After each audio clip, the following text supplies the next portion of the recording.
Doksad bachuda fi rabayi kama Bordofum berbada mani Nandi kajeluma Doksad bachuda fi rabayi kama Bordofum berbada mani Nandi kajeluma Udina bayar bichina fuade Kanafana de makakusi godade Udina bayar bichina jalade Kanafana de mamito si godade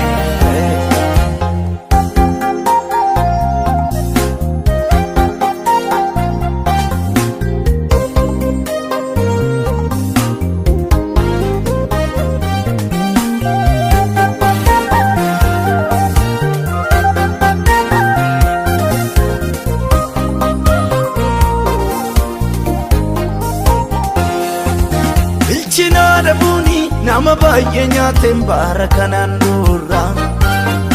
Wafta ko berbadu ija kona kasih sena burdar pura Sikesa do kate nok sabiya lafa undakan satidu Hammam dadda bulle namni gedara me wangolu wallalu Loltu atilen jifte undu mati beka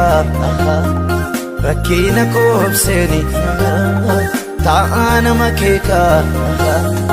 Irgati geddarte sila fedhiidha fonne ko Natirrachu wayya aburra kaayyo ko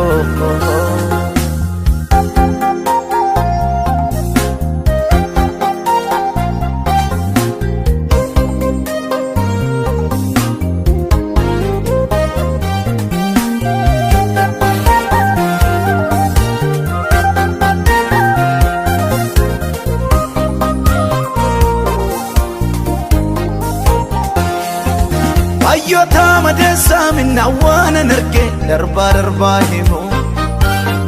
Wafta kodok sanke karomina samun birainga Garam barbadatu dandi kajeluma lakosan yartuda Nama geddarame doksada darbatun agau barbada Warranirra eegesun sena gari heddu Lalota dhufufisi kan fagesse yaadu garaa nama hundaa'u har'aan faayidaa barbaada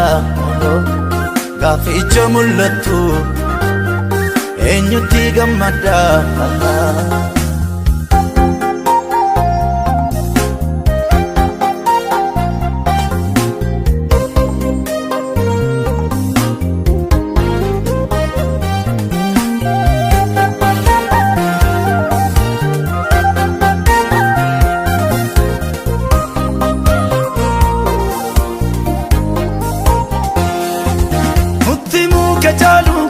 Nambe kamu jamsan dandamatu Namni dapi tolu beri fabda tamu sumorin eratu Kana fundalanen moye be kamurra bilchina foade Wantani janar ku bayanu tujiru sidu wajalade Yana gumsa akani sorane Faayidatin noodanis akkanin qabamne anaafis naa kenne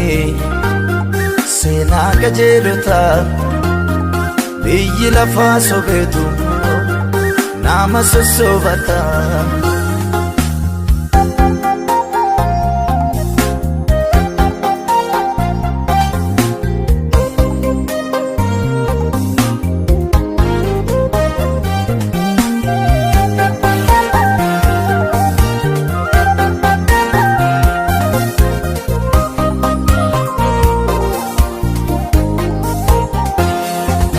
Jirade tajajile Namtawum laki kambira simale Siftawuna wayama kole godhin nama akka malee jiraadhee ansi tajaajilee naan ta'uun lakkii kan biraa si malee siif ta'uu na wayyaa makkolee naan godhin nama akka malee naan godhin nama akka malee naan godhin nama ofii kee malee naan godhin nama garaa malee naan godhin nama kaayyoo malee